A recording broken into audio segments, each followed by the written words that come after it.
बहुत धन्यवाद सुधीर जी, आपने हमें आमंत्रित किया और उभरता हुआ मध्य प्रदेश के साथ इस विषय पर आपसे चर्चा करने के लिए आपने आमंत्रित किया। बहुत बहुत धन्यवाद सर। सवालों का सिलसिला शुरू करते हैं। जिस तरह की राजनीति की कमान संभाली है आपने, प्रधानमंत्री नरेंद्र मोदी ने हवाई चप्पल पहनने वालों को हवाई सफर करवा दिया है। इस सपने को साकार करने की दिशा में किस तरह के प्रयास सर किए हैं? सुधीर जी, अगर आप देखें तो आपके और मेरे बचपन में नागरिक विमानन क्षेत्र एक बहुत उच्च श्रेणी के लोगों तक सीमित होता था, एक इलीटिस्ट प्रोडक्ट होता था। इन पिछले 8 वर्षों में प्रधानमंत्री जी ने जो तजुर्बा दिखाया है और जो संकल्प लिया है, वास्तविकता में नागर उड्डयन क्षेत्र का प्रजातंत्रीकरण या लोकतांत्रिकरण हम लोग कहें तो ये पिछले 8 वर्षों में हुआ है। जहां पहले एयरपोर्ट शहर की क्षमता के आधार पर बनते थे, आज एयरपोर्ट देश के सांस्कृतिक और एक मायने से कल्चरल केंद्र में आज बन रहे हैं, जो स्वयं अपने आप में एक आकर्षण के केंद्र बन रहे हैं। और उदाहरण मैं आपको दूं कि 2013-14 में 6 करोड़ यात्री नागर विमानन क्षेत्र से यात्रा करते थे। आज वो कोविड के पहले 2019-20 का जो पूर्ण वर्ष रहा, करीब 14.5 करोड़ लोग नागर विमानन क्षेत्र से यात्रा कर रहे हैं। तो मतलब कि 2.5 गुना वृद्धि इन 5 सालों में 2013-14 से 19-20 तक प्रधानमंत्री नरेंद्र मोदी जी के संकल्प के आधार पर हो पाया है। इसी के साथ जुड़ा हुआ एक और पहलू है और वो है खास योजना उड़े देश की आम नागरिक, जहां वायबिलिटी गैप फंडिंग के आधार पर उन क्षेत्रों तक हम हवाई सेवा पहुंचा रहे हैं जहां सामान्य तौर पर एयरलाइन कंपनियां वो हवाई सेवा चलाने से टकराती थीं। और आज उन हवाई सेवाओं के आधार पर पिछले 5 वर्षों में 2016 में ये योजना शुरू हुई और पिछले 5 वर्षों में करीब 1,92,000 फ्लाइट्स इससे संभव हो पाई हैं। तो आप अनुमान लगाओ कि ऐसे क्षेत्रों में जहां कभी भी लोग सपना नहीं देखते थे कि हवाई जहाज आएगा, और उसके तहत पिछले 5 वर्षों में करीब 1 करोड़ लोग इन्हीं 1,92,000 फ्लाइट से सफर कर पाए।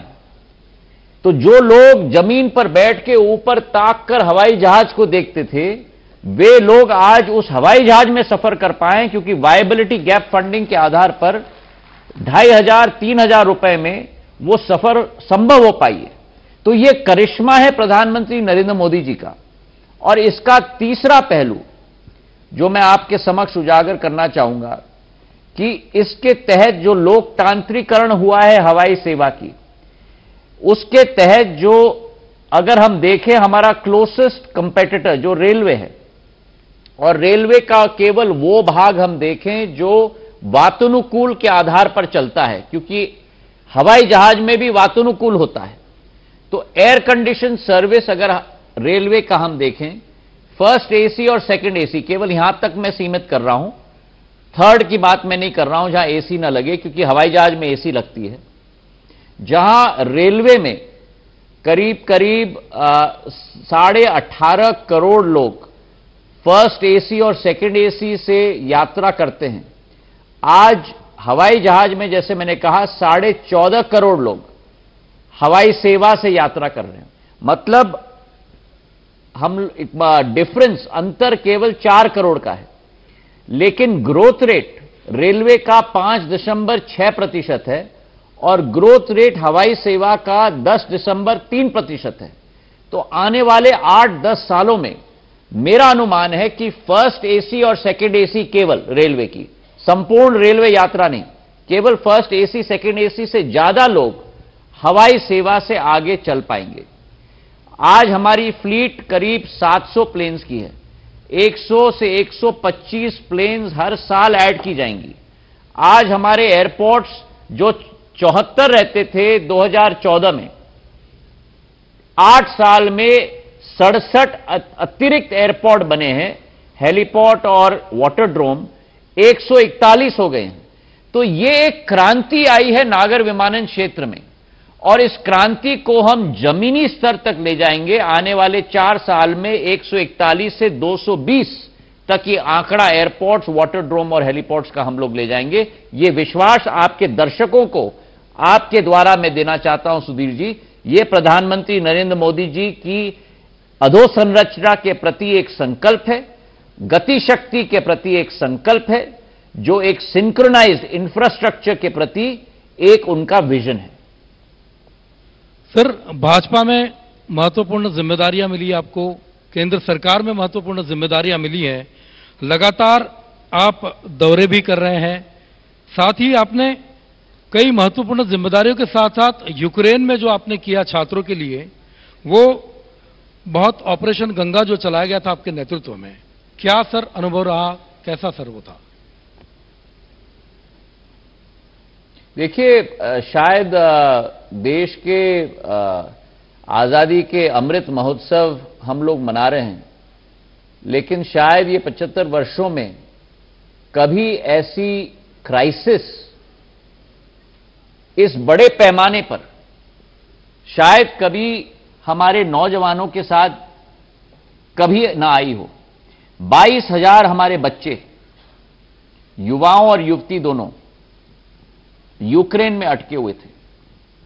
वहां युद्ध तैनात हो गई, और केवल प्रधानमंत्री जी का संकल्प था कि उन्होंने कहा कि जैसे भी हो हमें एक एक नौजवान को घर वापस लाना होगा।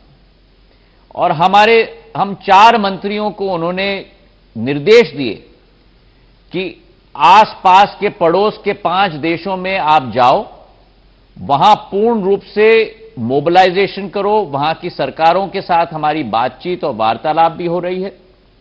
वहां के प्रवासी भारतीयों को भी आप पूर्ण रूप से संगठित करो, और बॉर्डर के उस पार से लोगों को वापस लाकर उनको घर वापस सुरक्षित लाना है।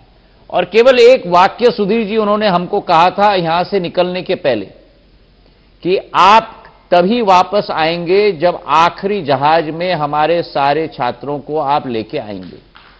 ये इनका संकल्प था।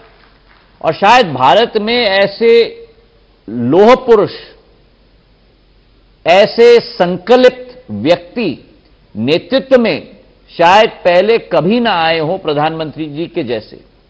और जब हम लोग वहां पहुंचे, एक एक प्रधानमंत्री और राष्ट्रपति के आसपास के 5 देशों की, मोल्डोवा, पोलैंड, उसी के साथ हम लोगों का आसपास के जो 3, हंगरी, रोमेनिया, 3-4 देशों के जो जितने भी राष्ट्रपति हों उनके साथ चर्चा हुई थी। हमारी मुलाकात उन राष्ट्र के राष्ट्रपति या प्रधानमंत्री के साथ हुई।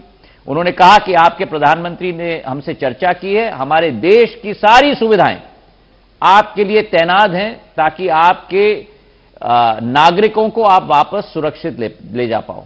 जब मैंने वहां लैंड किया, मैंने वहां के हमारे दूत से पूछा कि हमारे छात्र कहां हैं। 2000 छात्र जो रोमेनिया और मोल्डोवा की जिम्मेदारी मुझे दी गई थी। तो जब मैंने वहां लैंड किया बुकारेस्ट में, तब उन्होंने कहा कि करीब 600 हमारे छात्र केवल एयरपोर्ट पे बैठे हुए हैं, ये 11:30 बजे रात को। तो मैं सीधा गया छात्रों से मिलने के लिए, और करीब 2 बजे रात तक उनके साथ में बैठा। एक एक, कोई मंदसौर से, कोई गुजरात से, कोई कर्नाटक से, कोई आंध्र से, कोई हिमाचल से, कोई उत्तर पूर्वी राज्य से, उनकी कहानी सुनी।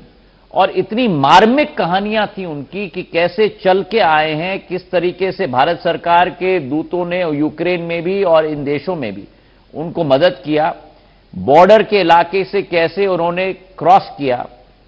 और उसके साथ फिर मैं सीधा एम्बेसी में गया और वहां अगले दिन की योजना हमने बनवाई कि कैसे हम लोग प्रवासी भारतीयों को इसमें हम लोग उनका सहयोग लें। और उसके आधार पर 8000 हमारे बच्चों को हमने वापस रोमानिया और मोल्डोवा से लाया और कुल मिलाकर यूक्रेन से 22,000 बच्चों को हम लोगों ने 90 फ्लाइट्स में, पहली बार देश ने 90 फ्लाइट भारत से उड़ाए हैं, उन एयरपोर्टों में लैंड करवाया है और 90 सॉर्टीज के साथ हम लोग अपने बच्चों को सुरक्षित, मुफ्त में, निःशुल्क उन बच्चों को हम भारत वापस लाने में सफल हुए। सर, बहुत बड़ी बात, बहुत जरूरी चीजें आपने बताई। किस तरीके से ऑपरेशन गंगा चलाया गया, छात्रों को लाया गया, राजनीति की बात की। ग्वालियर चंबल इलाके की हम बात करें, वहां पर बहुत अच्छे तरीके से राजनीति जो करवट बदलती है। कहा जाता है कि मध्य प्रदेश की राजनीति ग्वालियर चंबल से ही करवट लेती है, बहुत तगड़ी राजनीति वहां पर होती है। एक संक्षिप्त में समझना चाहूंगा सर, बहुत छोटे से इसमें, कि सर 2023 क्या रहेगा? संक्षिप्त में आपको मैं बता दूं। पहले तो मैं कहूं कि ग्वालियर चंबल में आपने कहा राजनीति बहुत होती है, ऐसे कई शख्स हैं मेरे पूर्व दल में जो बड़ी तगड़ी राजनीति करने के माहिर हैं, लेकिन मैंने कभी न राजनीति अपनी जिंदगी में की है, ना मैं राजनीति करने का इच्छुक हूं। मैं अपने आप को एक जनसेवक समझता हूं और जनसेवा ही मेरा लक्ष्य है, जनसेवा ही मेरा संकल्प है और राजनीति केवल एक माध्यम है उस लक्ष्य की पूर्ति करने के लिए। बिल्कुल सर। मेरी दादी पूर्व राजमाता साहब विजयराजे जी, मेरे पूज्य पिताजी और मैं तीनों ने सदैव ग्वालियर चंबल का केवल नहीं लेकिन मध्य प्रदेश के विकास में सदैव अपना योगदान दिया है और मुझे पूरा विश्वास है बिल्कुल सर, कि आने वाले समय में 2023 में भी पूर्ण बहुमत भारतीय जनता पार्टी का उस संभाग से भी रहेगा। बिल्कुल सर, बहुत बड़ी बात आपने कही। आगे हम उम्मीद करते हैं कि इसी तरह का सहयोग प्रदेश के लिए आगे भी मिलता रहेगा सर, और आपने समय निकाला इसके लिए सर आपका बहुत बहुत शुक्रिया, बहुत बहुत धन्यवाद सर। बहुत बहुत धन्यवाद सुधीर जी इस सेशन को होस्ट करने के लिए। तो केंद्रीय मंत्री ज्योतिरादित्य सिंधिया को आपने सुना, जिन्होंने सभी सवालों के जवाब दिए, बेबाकी से अपनी राय रखी।